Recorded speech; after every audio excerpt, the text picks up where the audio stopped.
Hi guys, welcome back to our YouTube channel ಗವಿಯ vlogs in Kannada. ಈ vlog ಬಂದು ಇವತ್ತಿನ ಮಾಡಿರೋ ವ್ಲಾಗ್, ಇವತ್ತು ಮಾರ್ನಿಂಗ್ ಮಾಡಿರೋಂಥ ವ್ಲಾಗ್ ಆಗಿರತ್ತೆ ಇದು. ಅಂದರೆ ಇವತ್ತು ನಮಗೆ ಡಾಕ್ಟರ್ BR ಅಂಬೇಡ್ಕರ್ ಜಯಂತಿ ಇರೋದ್ರಿಂದ ಇವತ್ತು ಸ್ಕೂಲ್ ರಜಾ ಆಯಿತು. ಹಾಗಾಗಿ ನಾವಂತೂ ಸ್ವಲ್ಪ ಆರಾಮಾಗೆ 6 o'clock ಎದ್ದಿದ್ದೀನಿ. ಎದ್ಬಿಟ್ಟು ಫ್ರೆಶ್ ಅಪ್ ಆಗಿ ನಾನಂತೂ ಇಲ್ಲಿ ಫಸ್ಟ್ ಬಿಸಿನೀರನ್ನ ಕಾಯಿಸ್ಕೊಂಡು ಬಿಸಿನೀರನ್ನ ಕುಡಿತಾ ಇದ್ದೀನಿ. ಆಮೇಲೆ ಇನ್ನು ಪೂಜೆ ಮಾಡಬೇಕು. ಇವತ್ತು ಮಂಗಳವಾರ, ಇವತ್ತು ಪೂಜೆ ಮಾಡಬೇಕು. ಮನೇಲೆಲ್ಲ ಕ್ಲೀನ್ ಮಾಡಿಕೊಂಡು, ಇನ್ನು ಲಾಸ್ಟ್ ವೀಕ್ ಕೂಡ ನಾನು ಮನೇಲಿ ಇರಲಿಲ್ಲ. ಸೊ ದಟ್ ಅದಕ್ಕೋಸ್ಕರ ಇನ್ನು ಇವತ್ತೆಲ್ಲ ಕ್ಲೀನ್ ಮಾಡಿ ಪೂಜೆ ಮಾಡಬೇಕು ಅಂತ. ನಿನ್ನೆನೇ ಮಂಡೇ ನಾನು ಸ್ಕೂಲ್ಗೆ ಹೋಗಿ ಬಂದಮೇಲೆ ಮನೇಲಂತೂ ತುಂಬಾ ಡೀಪ್ ಕ್ಲೀನ್ ಮಾಡ್ಕೊಂಡಿದ್ದೀನಿ. ಅಂದರೆ ರೂಮು, ಕಿಚನ್, ಹಾಲು ಆ ಥರ ಎಲ್ಲ ಕ್ಲೀನ್ ಮಾಡ್ಕೊಂಡಿದ್ದೀನಿ. ಅದಕ್ಕೋಸ್ಕರ ಇನ್ನು ಇವತ್ತಂತೂ ಫ್ರೆಶ್ ಆಗಿ ಎಲ್ಲ ನೆಲ ಒರೆಸ್ಬಿಟ್ಟು ಸ್ನಾನ ಮಾಡಿ ಪೂಜೆ ಮಾಡಬೇಕು. ಇವತ್ತಿನ ಬ್ರೇಕ್ಫಾಸ್ಟ್ ಬಂದು ಇಲ್ಲಿ ನಾನು ದೋಸೆ ಮತ್ತು ಚಟ್ನಿನ ಪ್ರಿಪೇರ್ ಮಾಡ್ತಾ ಇದ್ದೀನಿ. ದೋಸೆ ಬ್ಯಾಟರ್ ರೆಡಿ ಇದೆ, ದೋಸೆ ಹಾಕೊಳ್ಳೋದು, ದೋಸೆ ಆರಲ್ಸ್ ಇಡ್ಲಿ ಏನಾದರೂ ಒಂದು. ಅದಕ್ಕೆ ಬಂದು ನಾನಿಲ್ಲಿ ಚಟ್ನಿ ಒಂದು ಪ್ರಿಪೇರ್ ಮಾಡ್ತಾ ಇದ್ದೀನಿ. ಮತ್ತು ಇನ್ನು ನಮ್ಮ ಹಸ್ಬೆಂಡು ಬೇಗ ಹೋಗಬೇಕು ಅಂದರೆ ಇವತ್ತು ಯಾಕೆ ಹೋಗಬೇಕು ಅಂದರೆ ಇನ್ನು ನಮ್ಮ ಮಾವ ಅವ್ರು ಬರ್ತಿದ್ದಾರೆ ಊರಿಂದ, ಅವ್ರನ್ನ ಪಿಕಪ್ ಮಾಡ್ಕೊಳ್ಳೋಕ್ಕೆ ಹೋಗ್ತಾ ಇದ್ದಾರೆ. ಅದಕ್ಕೋಸ್ಕರ ನಾನಿಲ್ಲಿ ಬೇಗನೆ ಬ್ರೇಕ್ಫಾಸ್ಟ್ ಮಾಡ್ತಾ ಇದ್ದೀನಿ. ಫಸ್ಟ್ ಇಡ್ಲಿ ಪ್ರಿಪೇರ್ ಮಾಡಿಟ್ರೆ ಇನ್ನು ಇಡ್ಲಿ ಚಟ್ನಿ ರೆಡಿ ಆದರೆ ಅವರು ತಿನ್ಕೊಂಡು ಹೋಗ್ಬಿಡ್ತಾರೆ ಅಂತ. ಆ್ಯಕ್ಚುಲಿ ನಾನು ಯಾವಾಗ್ಲೂ ಒಂದು 5 o'clock ಎದ್ಬಿಟ್ಟು ಫಸ್ಟ್ ಪೂಜೆ ಮುಗಿಸಿ ಆಮೇಲೆ ಬ್ರೇಕ್ಫಾಸ್ಟ್ ಮಾಡ್ತಿದ್ದೆ. ಇವತ್ತು ಮನೇಲಿ ಇರೋದ್ರಿಂದ ಇನ್ನು ಆರಾಮಾಗೆ ಪೂಜೆ ಮಾಡೋಣ ಬಿಡು ಅಂತ ಹೇಳಿಬಿಟ್ಟು ಸ್ವಲ್ಪ ಲೇಟಾಗಿ ಎದ್ದಿದ್ದೀನಿ. ನಾನು ಸ್ಕೂಲ್ಗೆ ಹೋಗ್ಬೇಕಾದ್ರೆ ಯಾವ ಎನರ್ಜಿಯಲ್ಲಿ ವರ್ಕ್ ಮಾಡ್ತೀವೋ ನಾವು, ಅಂದರೆ ಡ್ಯೂಟಿಗೆ ಹೋಗ್ಬೇಕಾದ್ರೆ ಇನ್ ಕೇಸ್ 1 ದಿನ 2 ದಿನ ರಜೆ ಬಂದುಬಿಟ್ರೆ ಅದೇ ಎನರ್ಜಿ ಇರುತ್ತೆ. ಅಂದರೆ ಎದ್ದಾಳ್ಬೇಕಲ್ವಾ, ಬೇಗ ಎದ್ದಾಳ್ಬೇಕಲ್ವಾ ಅನ್ನೋ ಫೀಲೇ ಇರುತ್ತೆ ಫ್ರೆಂಡ್ಸ್. ಸೊ ದಟ್ ಹಂಗೆ ಆಗ್ತಿದೆ ನನಗೂ ಕೂಡ. ಇನ್ನು ಇವತ್ತು ರಾತ್ರಿ ಮಲಗಬೇಕಾದ್ರೇ ಸ್ವಲ್ಪ ಅಲಾರಾಮ್ ಇಟ್ಕೊಂಡು ಸ್ವಲ್ಪ ಚೇಂಜ್ ಮಾಡ್ಕೊಂಡ್ಬಿಡ್ತೀನಿ. ಇನ್ ಕೇಸ್ ರಜಾ ಇದ್ದಾಗ ಏನು ಮಾಡ್ತೀನಿ ಅಂದರೆ ಒಂದು ಯೂಶ್ವಲಿ ನಾನು 5 o'clock ಎದ್ದೇಳ್ತೀನಲ್ಲ, 5:30 ಎದ್ಬಿಡ್ತೀನಿ. ಇನ್ನು ರಜಾ ಇದ್ದಾಗ ಏನು ಮಾಡ್ತೀನಿ 6:30 ಎದ್ದೇಳ್ತೀನಿ. ಜಾಸ್ತಿ ಲೇಟ್ ಅಂತೂ ಎದ್ದಾಳಲ್ಲ. ಯಾವಾಗೋ ಇನ್ ಕೇಸ್ ನಾನು ಏನಾದರೂ ಮೂವಿ ನೋಡಿಕೊಂಡು ಲೇಟಾಗಿ ಮಲಗಿದ್ರೆ ಮಧ್ಯರಾತ್ರಿ ಈಗ 12-1 ಆ ಥರ ಆಯಿತು ಅಂದರೆ ಮಾತ್ರ ಲೇಟಾಗಿ ಎದ್ದೊಳ್ತೀನಿ. ಇಲ್ಲ ಅಂತಂದರೆ ಇನ್ನು 6:30 ಮ್ಯಾಕ್ಸಿಮಮ್ 7 o'clock ಅಷ್ಟರಲ್ಲಿ ನಾನಂತೂ ಎದ್ಬಿಡ್ತೀನಿ. ಇನ್ನು ನಾನಂತೂ ಇಲ್ಲಿ ಚಟ್ನಿ ಅಂತೂ ರೆಡಿ ಆಯಿತು, ಇಡ್ಲಿ ಆಯಿತು. ಇವಾಗ ಜ್ಯೂಸ್ನ ಪ್ರಿಪೇರ್ ಮಾಡ್ತಾ ಇದ್ದೀನಿ, ABC ಜ್ಯೂಸು. ಹಸ್ಬೆಂಡ್ ಅಂತೂ ಇನ್ನು ಸ್ನಾನ ಮಾಡ್ಕೊಬಂದು ಅವರಂತೂ ಇನ್ನು ಜ್ಯೂಸು ಬ್ರೇಕ್ಫಾಸ್ಟ್ ಎಲ್ಲ ಮಾಡಿಕೊಂಡು ಅವರಂತೂ ಅವ್ರ ಅಪ್ಪನ ಪಿಕಪ್ ಮಾಡ್ಕೊಳ್ಳೋಕ್ಕೆ ಹೋಗ್ತಾರೆ. ಸೊ ಡೈಲಿ ಬೇಗ ಎದ್ದು ಬೇಜಾರು ಆಗಿಬಿಡುತ್ತೆ. ಒಂದೊಂದು ದಿವಸ ನನಗನ್ಸುತ್ತೆ, ಅಪ್ಪ ಯಾವಾಗ ರಜೆ ಸಿಗುತ್ತೋ, ರಜೆ ಸಿಕ್ಕಿದ್ಮೇಲೆ ಚೆನ್ನಾಗಿ ಮಲ್ಕೋಬೇಕು, ಲೇಟಾಗಿ ಎದ್ದೇಳಬೇಕು ಅನ್ನೋ ಫೀಲ್ ಬರುತ್ತೆ. ಬಟ್ ನಾವು ಲೇಟಾಗಿ ಎದ್ದಿದ್ದ ದಿವಸ ರಿಯಲಿ ತುಂಬ ಲೇಝಿ ಆಗುತ್ತೆ. ಮತ್ತು ಏನು ಕೆಲಸಗಳು ಬೇಗ ಫಾಸ್ಟಾಗಿ ಮೂವೇ ಆಗಲ್ಲ ಫ್ರೆಂಡ್ಸ್. ರಿಯಲಿ ಆವಾಗ ಅನಿಸುತ್ತೆ ನನಗೆ, ಲೇಟಾಗಿ ಎದ್ಬಿಟ್ಟು ಆಮೇಲೆ ಫೀಲ್ ಆಗೋದು, ಅಯ್ಯೋ ಬೇಗ ಎದ್ರೇ ಎಷ್ಟೊಂದು ಕೆಲಸಗಳಾಗುತ್ತಲ್ಲ ಅಂತ. ಮೇಯ್ನು ಕೆಲಸಗಳೆಲ್ಲ ಮುಗಿಸ್ಬಿಟ್ರೆ ಒಂಥರ ರಿಲೀಫ್ ಅಂತ ಫೀಲ್ ಆಗಿಬಿಡುತ್ತಲ್ಲ. ಆಮೇಲೆ ಬೇಕಿದ್ರೆ ಸ್ವಲ್ಪ ಹೊತ್ತು ಮಲ್ಕೋಬೋದು. ಬಟ್ ಬೇಗ ಎದ್ದೇಳೋದು ವೆರಿ ಇಂಪಾರ್ಟೆಂಟು. ನಾನಂತೂ ಡೇ ಟೈಮಲ್ಲಿ ಮಲಗೋ ಚಾನ್ಸೇ ಇಲ್ಲ ಫ್ರೆಂಡ್ಸ್, ಮಲಗೋದೇ ಇಲ್ಲ ನಾನು ಯಾವತ್ತೂ. ತುಂಬ ರೇರ್ ಕೇಸಲ್ಲಿ ನಾನಂತೂ ಮಲಗೋದು. ಇನ್ನು ಬ್ರೇಕ್ಫಾಸ್ಟ್ ಮಾಡೋಕ್ಕೆ ಲೇಟ್ ಆಗುತ್ತೆ ಅಂತ ಹೇಳಿಬಿಟ್ಟು ಇನ್ನು ಸ್ವಲ್ಪ ಟೀನ ಪ್ರಿಪೇರ್ ಮಾಡ್ಕೊಂಡು ಟೀ ಕುಡಿದೆ. ಆಮೇಲೆ ಇಲ್ಲಿ ಇನ್ನು ನಮ್ಮ ಹಸ್ಬೆಂಡ್ ಅಂತೂ ಹೋದರು.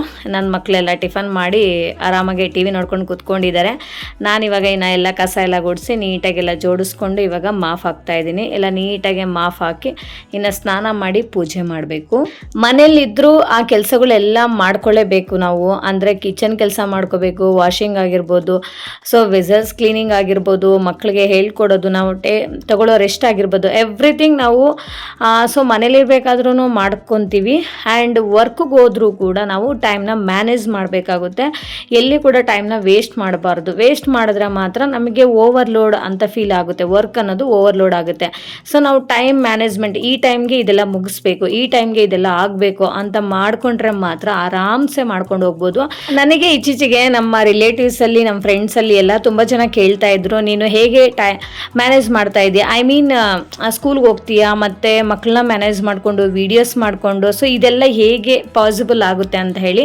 ಸೊ ನಾನಂತೂ ಹೇಳ್ತಾ ಇದ್ದೀನಿ, ನಾನು ಟೈಮ್ನ ಮ್ಯಾನೇಜ್ ಮಾಡ್ತೀನಿ ಫ್ರೆಂಡ್ಸ್. ಮ್ಯಾನೇಜ್ ಮಾಡಿಕೊಂಡು ಟೈಮ್ ಸ್ಕೆಡ್ಯೂಲ್ ಮಾಡ್ಕೊತೀನಿ. ಮೇನ್ ಥಿಂಗ್ ಸ್ಕೆಡ್ಯೂಲ್ ಮಾಡ್ಕೊಳ್ಳೋದು. ಅಂದರೆ ಇವಾಗ ಈ ಟೈಮ್ಗೆ ಅದೆಲ್ಲ ಮುಗ್ದೋಗ್ಬಿಡಬೇಕು. ಈ ಪರ್ಟಿಕ್ಯುಲರ್ ಟೈಮ್ ಇಟ್ಕೊಂಡ್ರೆ ಆ ಟೈಮಲ್ಲಿ ಆ ಕೆಲಸನ ಮುಗಿಸ್ಬಿಡ್ಬೇಕು. ಸೊ ಆ ಥರ ಮಾಡ್ಕೊಂಡು ಹೋದ್ರೆ ಆರಾಮ್ಸೆ ಮಾಡ್ಕೊಂಡು ಹೋಗ್ಬೋದು ಫ್ರೆಂಡ್ಸ್. ಮತ್ತೆ ಇನ್ನು ಸ್ವಲ್ಪ ಜನ ಅನ್ಕೋಬೋದು, ಸೊ ಸ್ಕೂಲಲ್ಲಿ ಇನ್ನೇನು ವರ್ಕ್ ಇರುತ್ತೆ ಬಿಡು, ಆರಾಮಾಗಿ ಹೋಗಿ ಬಂದು ಮಾಡ್ಕೊಂಡು ಮನೇಲಿ ಕೆಲಸ ಮಾಡ್ಕೋಬೋದು, ಏನಂತ ಕಷ್ಟ ಅಲ್ಲ ಅಂತ. ಆ್ಯಂಡ್ ಒನ್ ಮೋರ್ ಥಿಂಗ್, ಇತ್ತೀಚೆಗೆ ತುಂಬ ಜನಕ್ಕೆ ಟೀಚರ್ಸ್ ಸ್ಯಾಲ್ರಿ ಎಷ್ಟಿರುತ್ತೆ, ಅಲ್ಲಿ ವರ್ಕ್ ಲೋಡ್ ಎಷ್ಟಿರುತ್ತೆ ಅಂತ ಕೂಡ ತುಂಬ ಜನಕ್ಕೆ ಗೊತ್ತಾಗಿದೆ. ಯಾಕಂದರೆ ಸೊ ನಾನಂತೂ ಟೀಚರ್ಸ್ ಡೇ ದಿನ ಎಷ್ಟು ವೀಡಿಯೋಸ್ ನೋಡಿದ್ದೀನಿ, ಅವಾಗ ಅನ್ನಿಸ್ತು ತುಂಬ ಜನಕ್ಕೆ ಗೊತ್ತು ಬಿಡು, ಸಂಬಳ ಕಮ್ಮಿ ಕೆಲಸ ಜಾಸ್ತಿ ಅಂತ ಜಾಬ್ ಯಾವುದಾದ್ರೂ ಇದೆಯಾ ಅಂದರೆ ಅದು ಕೂಡ ಟೀಚರ್ ಜಾಬೇ. ರಿಯಲಿ ಅದು ಮಾತ್ರ ಕನ್ಫರ್ಮೇ. ಬಟ್ ಏನಂದರೆ ನಮ್ಮ ಸ್ಯಾಟಿಸ್ಫ್ಯಾಕ್ಷನ್ಗೋಸ್ಕರ ಮಾಡಬೇಕು ಆ್ಯಂಡ್ ನಮಗೊಂದು ಐಡೆಂಟಿಟಿಗೋಸ್ಕರ ಮಾಡಬೇಕು.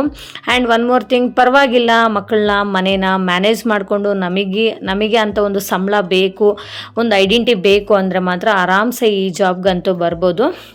ಬಟ್ ನಾನು ಬಿಫೋರ್ ಮ್ಯಾರೇಜ್ ಆಫ್ಟರ್ ಮ್ಯಾರೇಜ್ ಕೂಡ 5 years ವರ್ಕ್ ಮಾಡಿದ್ದೀನಿ.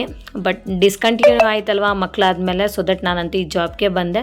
But anyway I am very happy ಅಂತಲೇ ಹೇಳ್ತೀನಿ. ಯಾಕಂದರೆ ನಾವು ಎಂಜಾಯ್ ಮಾಡ್ಕೊಂಡು ವರ್ಕ್ ಮಾಡಿದ್ರೆ ಏನಂತ ಕಷ್ಟ ಅನಿಸಲ್ಲ. ಟೀಚಿಂಗ್ ಫೀಲ್ಡ್ಗೆ ಬಂದಮೇಲೆ ಒಂದು ಲಾಂಗ್ ವಿಡಿಯೋ ನಾನು ನಿಮ್ಮ ಹತ್ರ ಶೇರ್ ಮಾಡೋಣ ಅಂತ ಅಂದ್ಕೊಂಡು ಒಂದು ವರ್ಷ ಒಂದು ಅಕಾಡೆಮಿಕ್ಕೆ ಮುಗದೇ ಹೋಯಿತು. ಸೊ ನನಗೆ ಒಂಥರ ಬೇಜಾರಾಗ್ತಾ ಇದೆ ಶೇರೇ ಮಾಡಿಲ್ವಲ್ಲ ಅಂತ. ಡೆಫಿನೆಟ್ಲಿ ಇನ್ನು ಹೊಸ ಅಕಾಡೆಮಿಕ್ ಸ್ಟಾರ್ಟ್ ಆಗೋಕ್ಕಿಂತ ಮುಂಚೆ ಡೆಫಿನೆಟ್ಲಿ ಒಂದು ವಿಡಿಯೋ ಅಂತ ರಿಲೀಸ್ ಮಾಡ್ತೀನಿ. ಸೊ ನನ್ನ ಪರ್ಸ್ನಲ್ ಎಕ್ಸ್ಪೀರಿಯನ್ಸ್ ಹೇಗಿತ್ತು ಟೀಚಿಂಗ್ ಫೀಲ್ಡ್ ಅನ್ನೋದು ನಾನು ನಿಮ್ಮ ಹತ್ರ ಶೇರ್ ಮಾಡ್ಕೊತೀನಿ. ಆ್ಯಂಡ್ ಇಲ್ಲಂತೂ ಎಲ್ಲ ಕೆಲಸ ಮುಗಿಸಿ ಫೈನಲಿ ಇವಾಗ ದೀಪನ ಹಚ್ಚಿ ಪೂಜೆ ಅಂತೂ ಮಾಡ್ತಾ ಇದ್ದೀನಿ. 1 year ಮುಗದೇ ಹೋಯ್ತು, ಸಮ್ಮರ್ ಹಾಲಿಡೇಸು ಮುಗಿತಾ ಬಂತು, ಇನ್ನೊಂದು ಹೊಸ ಅಕಾಡೆಮಿ ಕೂಡ ಸ್ಟಾರ್ಟ್ ಆಗುತ್ತೆ. ಒಂಥರ ಎಕ್ಸೈಟ್ಮೆಂಟ್ ಇದೆ, ಹೊಸ ಅಕಾಡೆಮಿಕ್ ಹೆಂಗಿರುತ್ತೋ ಏನೋ ಅಂತ. ಒಂದು ಕಡೆ ಜಾಬ್ಗೆ ಹೋಗಬೇಕು, ಮನೇಲಿ ವರ್ಕ್ ಮಾಡಬೇಕು, ಮತ್ತು ಮಕ್ಕಳದ್ದು ಸ್ಟ್ರೆಸ್ಸು ಸ್ಟಾರ್ಟ್ ಆಗುತ್ತೆ. ಅಂದರೆ ಮಕ್ಕಳಿಗೆ ಹೇಳ್ಕೊಡೋದಾಗಿರ್ಬೋದು ಎಲ್ಲನೂ ಸ್ಟಾರ್ಟ್ ಆಗುತ್ತೆ. ಇನ್ನು 1 month ಇದೆ, ಮ್ಯಾಕ್ಸಿಮಮ್ 1.5 month ಇದೆ ಅಷ್ಟೇ ಅಲ್ವಾ. ನೆಕ್ಸ್ಟ್ ಹೊಸ ಅಕಾಡೆಮಿಕ್ ಅಂತೂ ಸ್ಟಾರ್ಟ್ ಆಗುತ್ತೆ. ಯಾರಾದರೂ ಟೀಚರ್ಸ್ ನನ್ನ ವೀಡಿಯೋಸ್ ನೋಡಿದ್ರೆ ಡೆಫಿನೆಟಾಗಿ ಒಂದು ಸ್ಮಾಲ್ ಕಮೆಂಟ್ ಮಾಡಿ ನನಗೆ, ಅಂದರೆ ನಾನು ಕೂಡ ಖುಷಿ ಪಡ್ತೀನಿ. ಸೊ ನಿಮಗೆ ಲಾಸ್ಟ್ ಇಯರ್ ಅಕಾಡೆಮಿಕ್ ಹೇಗೆ ಹೋಯ್ತು ಅನ್ನೋದು ನನಗಂತೂ ವೆರಿ ವೆರಿ ಫಾಸ್ಟಾಗಿ ಹೋಯ್ತು. ಸೊ ನಿಮ್ಮ ಫೀಲಿಂಗ್ ಲೈಕ್ ನಿಮಗೆ ಏನು ಅನ್ನಿಸ್ತು ಅನ್ನೋದು ನನಗೆ ಕಾಮೆಂಟ್ ಸೆಕ್ಷನಲ್ಲಿ ಕಾಮೆಂಟ್ಸ್ ಮಾಡಿ. ನನಗಂತೂ ಹೊಟ್ಟೆ ಹಸಿತಾ ಇದೆ, ಇವಾಗಂತೂ ಊಟ ಮಾಡಬೇಕು. ಸೊ ಇಷ್ಟೇ ಫ್ರೆಂಡ್ಸ್ ಇವತ್ತಿನ ವ್ಲಾಗ್. ಈ ವ್ಲಾಗ್ ನಿಮ್ಗೆ ಇಷ್ಟ ಆಗಿದ್ರೆ ಪ್ಲೀಸ್ ಒಂದು ಲೈಕ್ ಮಾಡಿ, ಶೇರ್ ಮಾಡಿ, ವಿಡಿಯೋ ಹೇಗಿದೆ ಅಂತ ಒಂದು ಕಾಮೆಂಟ್ ಮಾಡಿ. ಆ್ಯಂಡ್ ದಯವಿಟ್ಟು ಸಬ್ಸ್ಕ್ರೈಬ್ ಮಾಡ್ಕೊಳ್ಳೋದನ್ನು ಮಾತ್ರ ಮರಿಬೇಡಿ. Okay, thank you for watching. See you in the next vlog. Okay, bye bye, take care.